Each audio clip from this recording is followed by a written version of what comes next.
Caitlin. Hi, Cassie. Hi, creepy people. This is P&W Haunts and Homicides.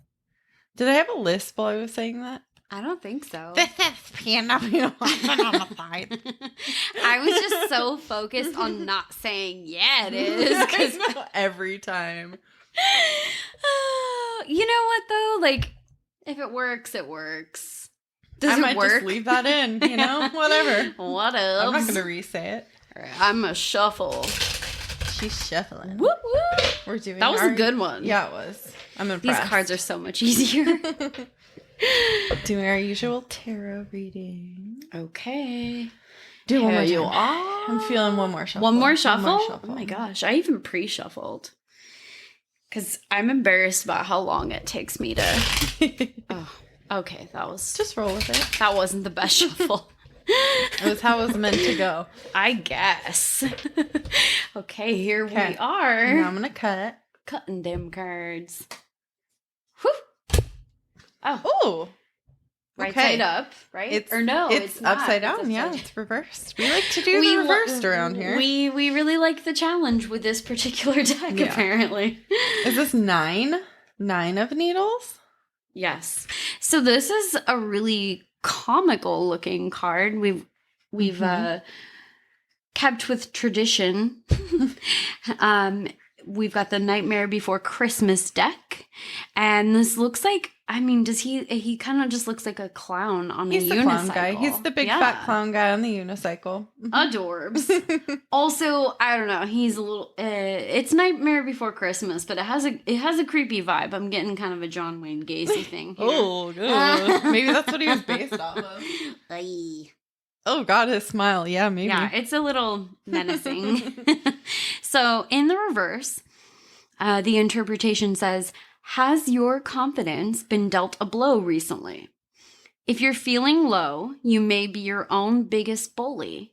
Start focusing on your positive qualities instead of fixating on perceived negative ones. A shift in perspective is what's needed to get you out of despair. Is this for you or the ghost? I don't know. Or whatever entity or abnormality that we're talking about today. Oh, I'm not really sure yet. Okay. Maybe we'll have to... Might have to discuss. dig into the case and see if it rings a bell later. Oh, we'll see. I don't know. Okay, are you ready? Probably not, but go ahead. So this is actually a suggestion from one of our listeners, Jessica. Nuh-uh. Yeah. Okay. I know. Thanks, Jessica. Our first suggestion. No, we've got a couple now. No, that's right. Yeah. Just kidding. I'm going to take that out. Sometimes we lie, but it's always on accident. Just kidding. You'll notice. Okay. Do you have your passport? I do have a passport. It's probably here. Do you need it? We're going on a trip. Oh, God. We're going to Vancouver, British Columbia. Ooh. Oh, actually, I think technically we're not allowed to go over there right now. Yeah, that's true. But we're in spirit. We're going to pretend. This is very timely. It is. So I'm actually going to start off. I'm not going to tell you what we're doing, but I'm going to start off with a quote from a book called The Legends of Vancouver by E. Pauline Johnson, and it will reveal our topic. Okay. Yeah. And this book was written by a woman who got all of these stories and legends from Chief Joe Capilano of Vancouver. In the foreword, she says that he never told any other English speaker any of these stories except for her. Very exclusive. Yeah. Okay. It's super cool. So this book is pretty cool. It. It's a short ebook, and I'll link it. It's got like a bunch of different stories in it. So, oh, that's cool. Yeah, it's pretty cool. Okay. Are you ready? I know the suspense must be killing you all. So Chief Joe Capilano says, the white people call it Deadman's Island. That is their way. But we of the Squamish call it the Island of Deadmen. And that is our topic for today. I hate to correct the chief here, but does that not sound like just different words Right? for the same thing?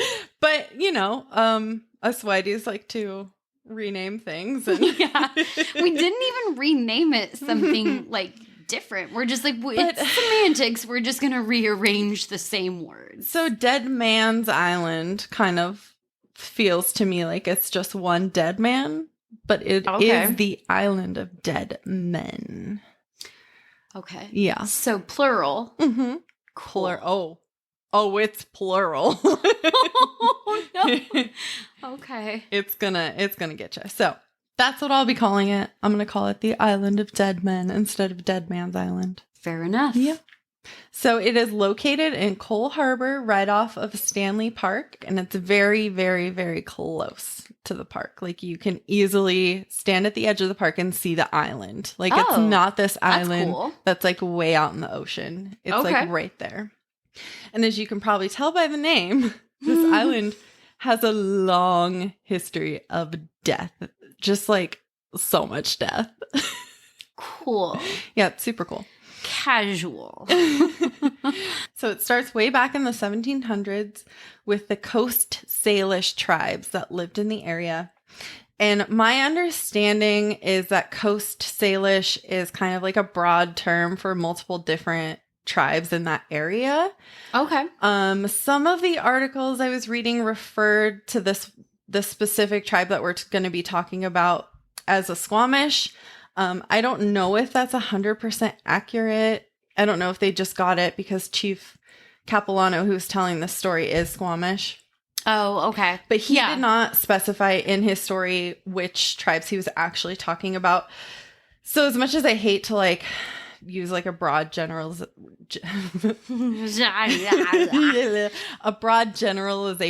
I don't know which tribes he's actually referring to, so I'm not going to like misname them and call them the Squamish if they're not. So I'm just going to refer to them as the Coast Salish, even though it covers like a ton of different tribes. And there is actually a historical plaque on the island, and it does refer to them as the Coast Salish as well. So I don't know if they even know like which tribes these are. Sure. It might be hard to really determine that. I'm sure. I mean, in the 1700s, I've heard that record keeping was unreliable. Yeah, it was kind of like word of mouth, you know? And this is also legend we're talking about too. So sure. Who knows? How accurate that will be is... Exactly. So anyway, the story goes, there were two Coast Salish tribes from the north and the south that were fighting over this island. And each of them thought that they had rights to the island. It doesn't matter because neither of you should want it. I know. Well, they really, really wanted this island. Their tribe's medicine men wanted to use it as chanting grounds. Okay. Mm-hmm. They seemed pretty evenly matched for battle, and neither tribe would give in. Finally, both tribes were weakening from battle for so long over this island, and the southern tribe was like, do you know what we should do? We're getting pretty weak over here. I don't know how much longer we can keep this up. Maybe we should start fighting dirty. And we should... As you do. Yeah, you know, if you're losing. Okay, sure. Maybe we should take 200 of the northern tribes, women, children, and elderly as hostage. Oh, cool. Yeah. You know, pretty legit. So... God. So the southern tribe was pissed. Well, yeah, because they're not fighting dirty. Mm-hmm. That's fighting filthy. Exactly. And they're like, hell no, you did not just up and steal our women, our kids, and our elders. Like, what the fuck is up with that? We're going to roundhouse your asses.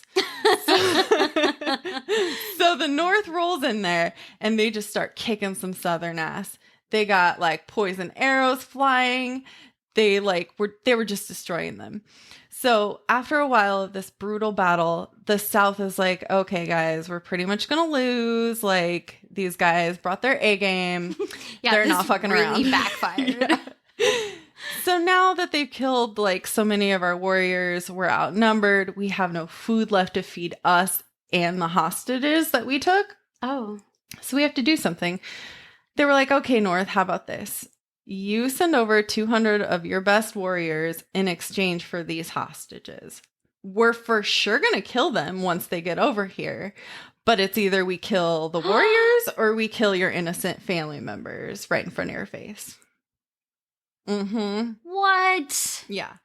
They Like they the did 'em real original dirty. Sophie's Choice. I know, right? Jesus. But you know what the North did? They cheered. They were like, yes, absolutely. We volunteer as tribute. We will gladly give up our lives for that of our families. Right? I mean, I'm touched, but also, like, aren't they in a position of power? Like, I want everyone to live. I know. But they were literally going to slaughter their family right then and there if they didn't agree Jesus. Okay. to this trade, basically. And they were fine. They were like, okay, we're warriors. We're ready to die. Yeah. We will die for our family. We did prepare for that going into battle. Okay. Exactly. I mean, yeah. All right. I mean, it's not great, Oof. but if you got to save them, you got to save them. You got to do what you got to do. You know? Yeah, now. So this is a quote from the book I'm going to read, and it's just so beautiful. I couldn't water it down by like abbreviating it. And this is about how these warriors made the ultimate sacrifice. Out before a long file of Southern warriors they stood, their chins uplifted, their eyes defiant, their breasts bared. Each leaned forward and laid his weapons at his feet and stood erect with empty hands and laughed forth his challenge to death. 1,000 arrows ripped the air. 200 gallant northern throats flung forth a death cry, exultant, triumphant as conquering kings. Then 200 fearless northern hearts ceased to beat. Oh, Wasn't that beautiful? I know. wow. Okay, I just literally, our cases this week that we're both recording, like, there's some parallels here. I know. It's I kind of mean, weird. Oh, wow. Okay. Oh. So legend says the next day, the Southern tribe went to the land where the bodies of the Northmen fell and found them covered in flaming fire flowers. Now, I'm not exactly sure what this means. Yeah, I have so many follow-up questions. They were just like bright red flowers, I guess, that bloomed in the spot where the bodies were. Okay, so not like, actual the blood fire. Because that was definitely my number one question. Yeah, they weren't on fire. And but I'll that's read. what they're called. That's what they called them, I guess, because they had never seen them, I guess, growing there before. Yeah. So earlier on in the story, the chief said they, quote, fought, killed each other until the island ran with blood redder than the sunset, and the seawater about it was stained flame color. It was then, my people say, that the scarlet fire flower was first seen growing along this coast. Wow. Yeah. So I don't know if there was flowers already there, if they just stained them with the blood, or if actually new like red flowers that they had never seen before grew up out of the blood. I like the latter. Sure. I do too. So either way, it scared off the Southern tribe, and they fled the island that they had fought so hard for.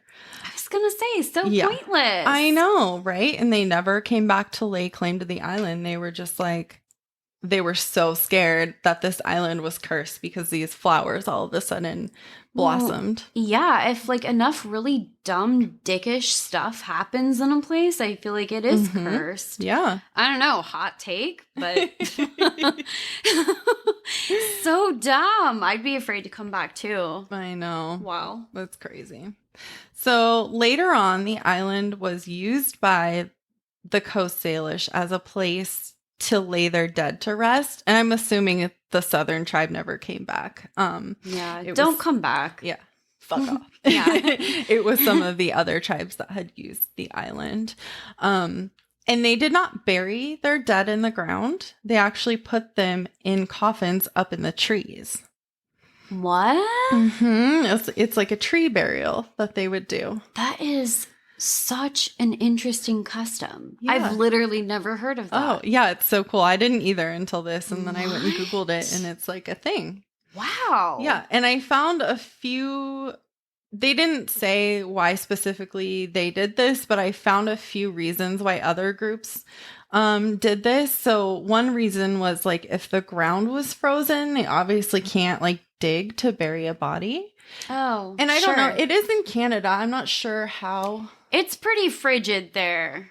Is it? Yeah. I mean, I would think during the winter months that would be pretty difficult without some type of like more modern tools. So Yeah. that actually like that makes a lot of sense. That one does make sense. And then people and animals like could easily walk over the graves if they're in the ground, and that's disrespectful. Totally. Yeah. So that could be a reason. Also, they might be dug up by animals too. Yeah. Because I'm not sure that they buried them like, 6 feet under. Yeah. That's why I hate cemeteries. I'm like, I feel like there's literally nowhere I can walk that doesn't make me feel uncomfortable. I know. I'm always like, I'm sorry. I'm sorry. And the graves there might have like gotten sodden with rain and snow, and that might be disrespectful too, to have their dead like laying in the mud. Or even if Sure. it gets too muddy, can't they like rise up out? Is that like a thing? Like in Practical Magic? Everything in Practical Magic is real. 100%. Adoy. Yeah, I can't say that I probably know enough about the science related to that to really comment with any accuracy. Yeah. I think that would have to be a very shallow grave. Yeah, it for probably that would. to be something that could happen. But I mean, who knows? Like you said, it's not like that would necessarily be like a 6-foot standard, grave depth. So it's possible. It's on an island too. I wonder if it like ever flooded or Right. Yeah. I think that especially in a temperate climate like the Pacific Northwest, I think that there's a lot of consideration for just the sheer volume of moisture that we get throughout the year, and that is in the soil to like at varying depths. So I could definitely see that being a concern with burial. It could be. Yeah. Also, it was like easier to go and visit and like talk to your dead relatives if they were like up in the trees. And I'm like wondering if like maybe if they're like underground, if they thought that they couldn't hear them talking to them, or if they just didn't like mark the graves or what. I'm not really sure. That makes a lot of sense. I feel like with the way that a lot of other kind of customs of that time of like Native American culture, I feel like. Yeah. It's starting to make more and more sense. Yeah. It's like, doesn't cool. seem like such a weird thing once you start to get into the reasons why. Yeah, absolutely. So in 1862, people started to settle here, and when they found the island, they were horrified at the sight of these coffins and remains kind of sort of strewn about. I know, right? Yeah. If you do roll up on freaky. that, not expecting it, you're going to be like, what the Well, you fuck? don't know that that's their custom. So, of course, typical of people that are colonizing a space that really doesn't belong to them. They're like, weird. Yeah. What is this? Yeah. And they were kind of like strewn about the island because when they're up in the trees, obviously the coffins are not going to remain intact. They're going to like sort of fall apart. They're in the elements, and then the bodies would start I wondered out. about that. Yeah. There's a lot of different variables because of like the weather conditions and, anything that can actually reach them in the trees. Yeah. Yeah. Wow. And I did read I didn't write it down, but one of the things I was reading said that some of them would wait for the bodies to fall out of the coffins, and then once they were on the ground, they would bury them. How interesting. Yeah. Like it's a full, like a very lengthy spiritual journey at that point. That's how interesting. One man named John Morton went to the island because he was interested in purchasing it. And he actually poked one of these coffins that was up in the tree, and it fell apart and like spilled the remains all over him.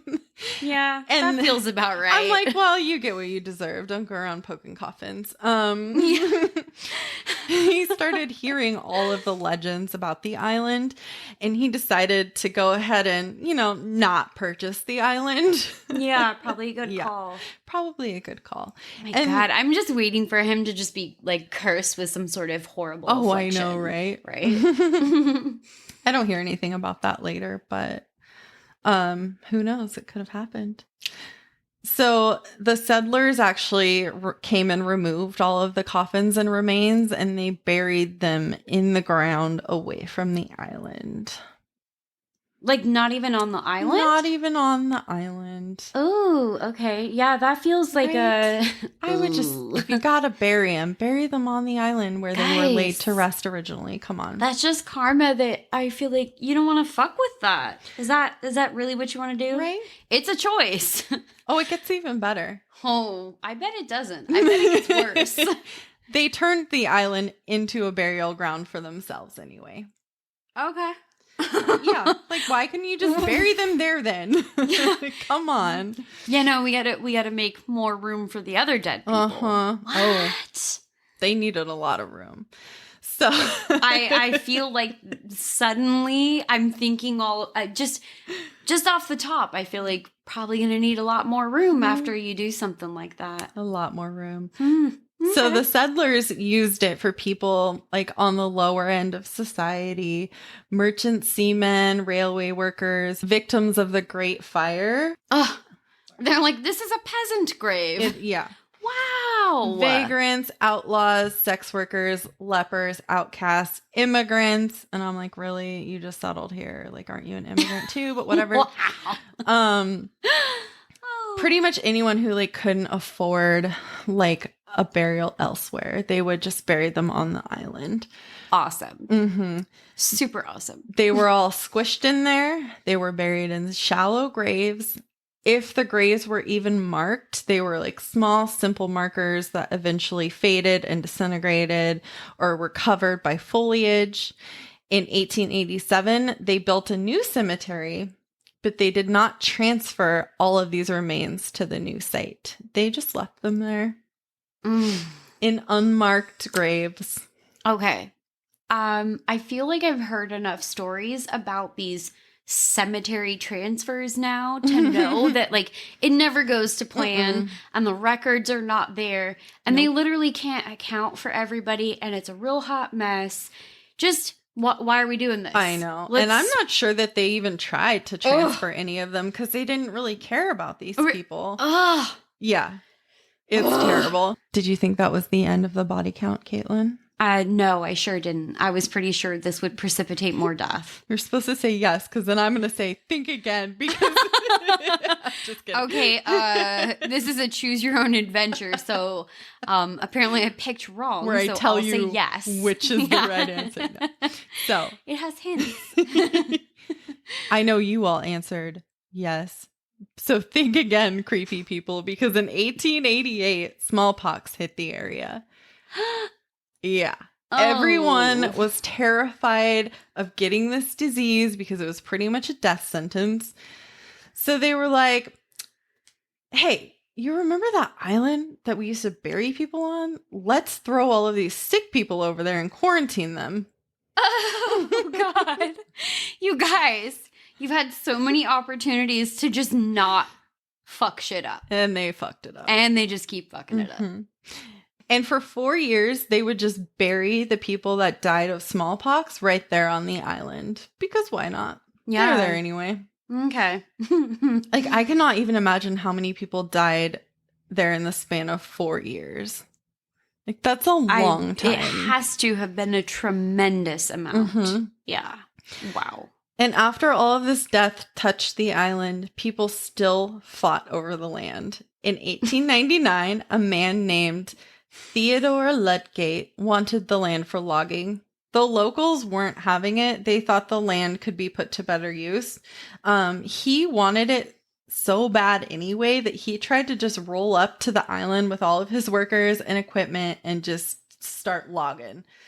Just start chopping trees down. But thankfully, he got arrested before he could get started doing that. Wow. There were policemen there waiting for him.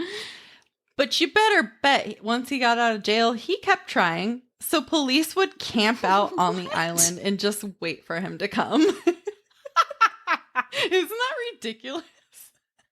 They're like, yeah, we were expecting you. He's like, how many times can they arrest me? The limit doesn't exist. Wow. So this is where the stories of ghostly activity first began. So the officers that were on the island waiting for Ludgate, they start to hear like rattling of chains, screaming in the distance. They would actually even see skeletal apparitions warning them not to cut down any of the trees or harm would come to them. Okay. And they're like, dude, like, they're like, I'm not cutting the trees, man. Yeah, it's not us. We're trying to save the trees. Yeah. So at this time, too, there were tons of squatters living on the island. So, I mean, that could have been the source of all the racket. Skeletal apparitions. I don't know if their brains were just scared. Yeah, or I mean, maybe my they're- brain is scared. I don't know for sure, but I wanted to give you that just so you had, you know, another option. Another nightmare. It was the squatters. It was the squatters. Okay. So Ludgate continued to fight for this island. He finally got it in 1911. What? He did, and he cut down a lot of the beautiful old trees on the island like a fucking doucher. Is there nowhere else? Like, I know, like you need these trees on this island. come on, man. It's 1911. The whole fucking world is trees. This is basically a cemetery like 84 times over. It kind of makes me think, like, is there something about the island that like the energy makes them want it? Yes. Like, you know, the ring it and Lord of the becomes, Rings. obsessive. Yeah. Yes. Oh my gosh, that's so funny. I've been thinking that this whole time. I'm like, there's something about this island that makes it like you want it. You want it. Even though you should not want it. Don't want it. He also flushed out all of the squatters that had been living there on the island for the past several years. As you do. Sure. It's just pretty sad because they built like homes and stuff on the island and he knocked them all down. What? Mm-hmm. And who knows too, like how many of those squatters had died there and had been buried there. So just like adds to the body count. The worst. I know. When his lease ended in 1930, disputes over the island began again. Oh my God. Right? People, have we learned nothing? Who would lay claim to it this time? Would it be an amusement park? A resort? A museum? A dance hall? A war memorial? No one could ever agree. And then finally, in 1942, the island was given to the Canadian Royal Navy to use it as a base. Just give it to the Navy. It's fine. Okay. And this is what the island has remained as ever since. And since it is military owned now, it is unfortunately not open to the public. Unfortunately, Caitlin's like, it's fine with me. I've made my peace with it. Clearly, I'm not meant to go to this island. No. Y'all, something's been telling everybody to stay away from this island. I'm just the only one with any goddamn sense. As usual, you know. I feel like this is the part of the movie when everyone's saying, don't go in the basement. And they keep going in the basement. They keep fighting over that basement. They want to own it. I want nothing to do with that basement. I want all the basements. So, did you think we were done with death yet? Oh my God. There's one more. Are they burying the military dead there? Oh my God. No. So she's trying to get a jump scare out of me. This is actually pretty sad. So a man who worked on the naval base soon after it was built got caught stealing, and he was put in one of the cells they had there. He ended up hanging himself in the cell, presumably not to face the shame of his crimes. Oh, I know. I'm like, honey, it was just stealing. Like, or because bad energy on this horrible death island. That's true too. Maybe it got to his brain. Yikes. So We're done with the death. That's the last of the death, hopefully. Cassie, you wouldn't lie to me about that, would I'm not you? going to lie to you. I'm not going to lie to you. But this is where we start to get some more ghost stories. This is where it gets fun. Okay. Most of these stories now come from naval reservists since it isn't open to civvies. There are many stories of hearing voices, footsteps, other unexplainable noises. At least one apparition sighting, and one woman was actually touched on the shoulder. Ew! Yeah. No! Some have witnessed a glowing light originating from the trees and then forms into a human. And like, I just think of a Patronus. Yes! Like a glowing light coming out of the woods. Items tend to go missing, returning later in like a really random spot that they're like, why would this be here? That happens at my house. I know. I was just like thinking of you. Okay. That's fine. This is fine.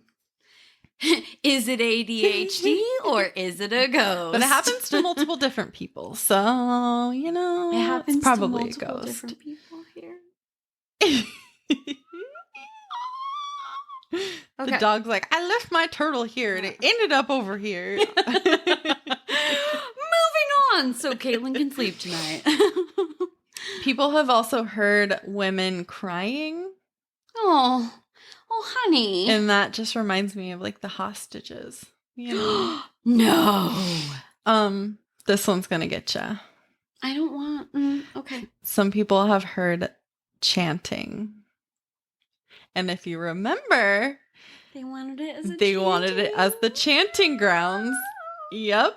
Okay. Ooh. And yeah, that's crazy to me that the people actually hear chanting now. Like, I would love to go there and hear some chanting. Leading seaman. I know, this is going to be hard. A leading seaman named Anne Marie Hamilton stayed overnight on the island. And people don't normally stay overnight on the island. So this is like, it made her the only person there besides like the night watchman, which is terrifying. Oh my God. Yeah.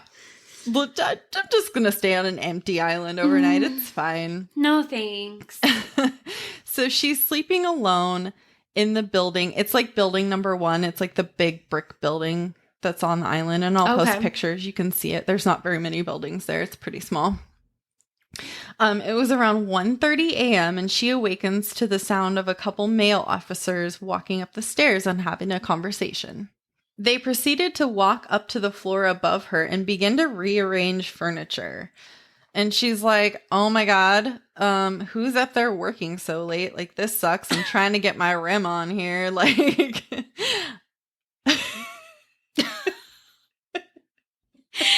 sorry. I gotta get my REM.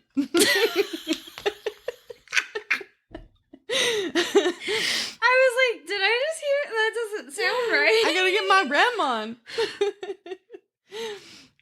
So, and this lasted about 45 minutes. Like, I'd be pissed if I was trying to sleep and people were working like above me. Like, I'd be really mad. So in the morning, she wakes up all grumpy because like she got woken up in the middle of the night. I'd be grumpy too. So she takes 5-hour energy. She went to go Karen this situation. Well, I mean, without sleep, a lot of us suddenly morph into Karens. It's true. Yeah. So she talks to the night watchman and asks him who the heck was on the island last night. Because she's like, I thought no one was here. And he was like, no one came on the island last night. Like, you're literally the only one here. Oh, no. And she becomes the blinking man meme. And she's like, What? She was so confused. Like, how could I be the only one on the island after what I heard last night? Oh, weird. I wonder if there's like something else there. I don't know. Well, she wasn't just spending one night on the island. She had to stay another night. No thanks. I'm like, no, I'm out. I gotta go. I'll be packing my bags now. Goodbye forever.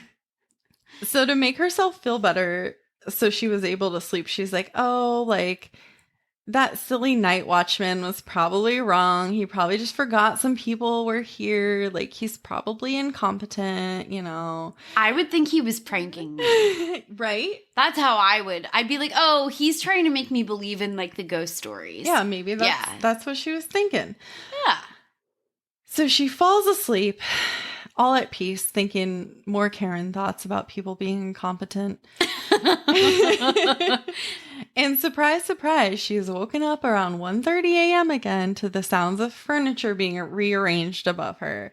And she thought maybe it was the night watchman going on some more rounds. I don't know why he would be moving furniture if he's just doing rounds. It's a hobby of his. He's like really into feng shui. Maybe. Yeah. So she goes out into the hallway and gets like a super strange feeling out in the hallway. And she like immediately just runs back into her room. It's like, nope, not dealing with it. People moving furniture in the middle of the night probably will do that. It's weird. It gives you a strange feeling.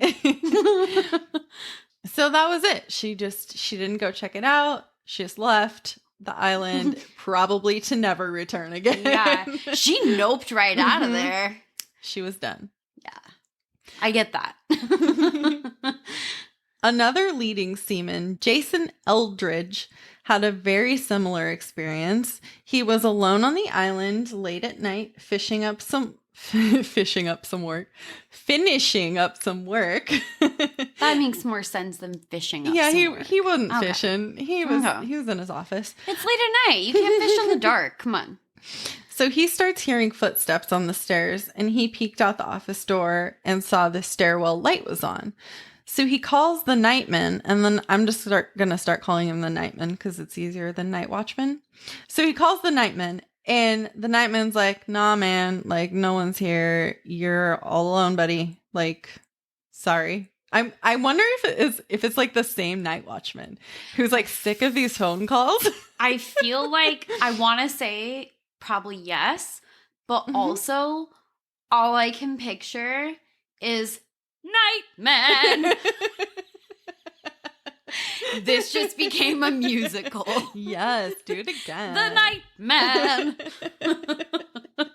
And my neighbors are like, all right, we have to move again. This bitches be cray. Yeah. It happens. What are you going to do? So as soon as he hangs up the phone, he starts to hear furniture being rearranged upstairs. Like, what's with the moving of the furniture? I'm telling you, they don't like the vibe. He goes upstairs and the sounds stop immediately. So he barges through the doors and turns on the lights, and it's completely empty. He did the same for each floor, every room. He found no one. I mean, ghosts don't like it when you try to like bust in on their presence is the general feeling that I get. Mm-hmm. So I think they just kind of peace out. Mm-hmm. They're like, bye. So that kind of tracks. You can't catch us. Yeah. Can't touch this. I'm telling you, it's a musical today. So he goes back down and quickly finishes his work. And then he's like, bye, I'm getting out of here. I'm done. Mm-hmm. Mm-hmm. So another story of a night watchman, not a nightman, heard doors slamming while he was in on a bathroom break. Oh. So, still on the shitter, he radios to the other night watchman on duty and is like, what the fuck are you doing over here, bro? Like, you're supposed to be at the gate, like, guarding the place, right? And the guy's all annoyed. He's like, I'm still at the gate. Like, don't tell me how to do my job. I was going to say, let me guess. He wasn't in that building. Nope, he was not. So this guy's sitting on the shitter. He's like, oh, damn. Like, I'm really caught with my pants down over here. Quite literally. And he said it was like a very specific door that had like opened and then slammed. Like he said he's heard the sound before by people going through. Like it was this very specific door that he had heard, and like there's no way it could just fly open. That's so much worse. It's like a recognizable sound. You know, there's no other explanation. Yeah, I don't care for that. Yeah, and you're on the pooper. Like, yeah, you trying to have some alone private time, right? Well, as you know, I do not poop. I can imagine it would be very disorienting. Not just the pooping, but, you know, somebody trying to bust in. Yeah, on it probably sucked right back up in there. Had to take him extra long. Oh my gosh. That is so weird. That's like the worst place. Mm-hmm. It's like that scene in Jurassic Park when the guy gets eaten while he's on the toilet. Yeah. It's like that, but worse. So that is the end of my stories for you guys. We're ending it on the shitter? We're ending it on the shitter. Oh. I thought that was a fitting end. Oh, yeah. Feels right. So let's maybe go back to this tarot card and see what's what. Indeed. Let's. Has your confidence been dealt a blow recently? Your confidence in pooping? Your confidence that you are the only one in that bathroom? Interesting. If you're feeling low, you may be your own biggest bully. Start focusing on your positive qualities instead of fixating on perceived negative ones. A shift in perspective is what's needed to get you out of despair. Maybe it's like referring to all of the people who like wanted the island and didn't get it. Like maybe it's telling them to maybe shift your perspective and like literally get away from this island. Get the fuck off this island. Stop trying to use this island for other stuff. Yeah. Like it doesn't want you. You shouldn't want it. Stay away. That's enough of that now. It seems to work pretty good as a naval like reservist base since no one's like really spending the night on it. Yeah. Yeah, except for those few unfortunate people, but yikes. Yeah, I feel like that's maybe the best. Maybe hopefully they keep it as that for the best. Mm-hmm. Yeah. So don't turn it into amusement park because that that might be tragic. Yeah, it would be like action park. Oh, it would be bad, I think. Yeah. That would just not be a good time. Like the safety belts just stop working randomly. Oh, God. Can you imagine? Yeah. No. I refuse to, as a matter of fact. I kind of want them to go do like one of those, what is it, like sonar thing of the ground? Oh, no. Not sonar, but no. Is it? Because that's like sound. I'm gonna look it up. I think it is.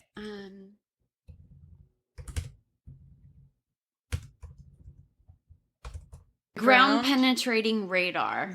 Is that what it is? Okay. Yeah. Okay, so I'll read this for you. Penetrating radar. GPR. Okay. Okay, so they use this actually in construction. Magnetic detection is only useful for finding metallic objects and utilities. So that's looking at it from a construction perspective, right? Oh. Which a lot of times when we find like these old burial grounds, that's the reason that we find them, if there's not already a mythology behind it, because somebody goes to excavate. They're doing site work out there. So many utilities are made of plastic piping or concrete sewers. So they'll use another technology that's used to find non-metallic utilities, or AKA other stuff. With ground penetrating radar. Yeah, I want them to use like some ground penetrating radar. Mm-hmm. See what's under there. I want to know how many bodies are there. Like, it's crazy to me that they just built like on top of it. Yeah. I would think that probably the ground penetrating radar would give you an idea. There might be other technologies that are useful as well. Meanwhile, I want them to go out there and do some EMF. Yeah. That's where you can see like where something that's not physically there necessarily maybe like will kind of light up. Yeah, so I would love to see like a ghost hunter go there because but they don't let people do that. That's like one of the interesting things about the island. Yeah, because it is, military owned. They don't let people come and like do paranormal investigations on it or anything. Yeah. Come on, man. Can we petition? Let's start a petition. I have so many ideas for what we should be doing out there. I could write a whole dissertation on this. Do it and then give it to them. Yeah. Be like, okay. They're like, but why did you do this? So that is the Island of Dead Men, plural. Definitely. Yeah. Yeah. How do you guys feel about it? Email us. Sup, girl? Have a creepy ass day. See you next Tuesday. Tuesday. So, for all of you that are listening, if you have any true crime or paranormal stories that you want us to share, maybe with the whole Pacific Northwest. Yes, we would love to read them on the pod. Yes, we will read them out loud. Not just in our heads. Yes. They don't have to be from the Pacific Northwest if you would like to share. Email us at pnwhauntsandhomicides@gmail.com. It's all spelled out, no special characters. Super duper easy peasy. Follow us on Instagram and Facebook. Same thing as the email at pnwhauntsandhomicides, all spelled out, no special characters. Please also rate and review us on whatever platform you're listening to, and check out our stories on social media because our meme game is hot. Agreed. And if you agree, like Caitlin, you can also find us on Patreon and support the show. Bitchin'.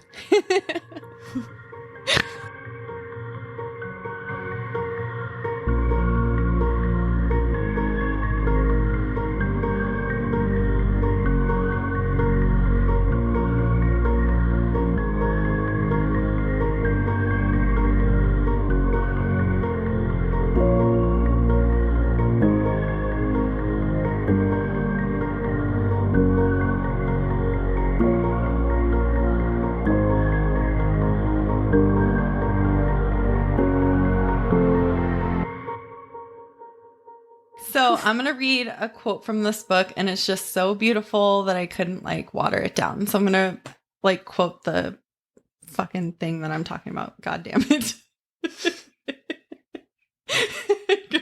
I'm going to say that again. I'm gonna quote it. The fucking thing that I'm talking about. I'm quoting it.